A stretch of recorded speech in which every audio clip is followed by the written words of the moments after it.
సూర్యాపేట జిల్లా కోదాడ పట్టణంలో తెలంగాణ గ్రామ పంచాయతీ ఉద్యోగ కార్మిక సంఘాలు ఎంపీడీఓ కార్యాలయం ముందు పంచాయతీ కార్మికులు చేస్తున్న నిరవధిక సమ్మెకు 10వ రోజుకు చేరుకున్నాయి.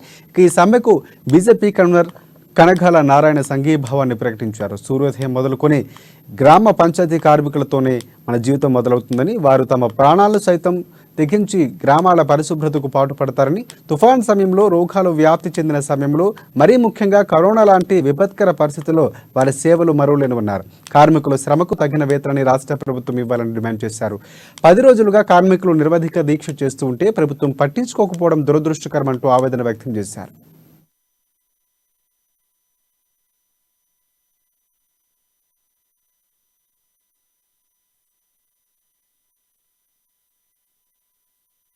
కానుంచి స్టార్ట్ కాగానే ప్రారంభమైన కాదు గ్రామ పంచాయతీలో పనిచేసేటటువంటి కార్మికులతోటే మన జీవనం స్టార్ట్ అవుతా ఉంటుంది. మరి వారి యొక్క ప్రాణాలకు త్యజించి ఏ విధమైనటువంటి తుఫాను సమయంలో కానీ, లేక వరదల సమయంలో కానీ, లేక రోగాలు వ్యాప్తి చెందే సమయంలో కానీ, కరోనా సమయంలో లాంటి విపత్తులప్పుడు కూడాను వారు ముందుండి, అందరికన్నా ముందుండి మనకి సహాయ సహకారాలను అందిస్తూ మన జీవనాన్ని సక్రమంగా కొనసాగే విధంగా ఏర్పాట్లు చేయడంలో వారు ముందు ఉంటా ఉన్నారు. మరి వారి శ్రమకు తగినటువంటి వేతనాన్ని ఇవ్వవలసిన బాధ్యత రాష్ట్ర ప్రభుత్వాల పైన ఉన్నది. అట్టి బాధ్యతను వదిలిపెట్టి వారికి ఏవైనా రాష్ట్ర ప్రభుత్వానికి అవార్డులు, కేంద్ర ప్రభుత్వం నుంచి కానీ, వేరే ప్రభుత్వాల నుంచి కానీ, సంస్థల నుంచి కూడా అవార్డులు వస్తే వీరి శ్రమ వలన వచ్చినటువంటి అవార్డుని మాకు వచ్చినాయి మేము అని చెప్పి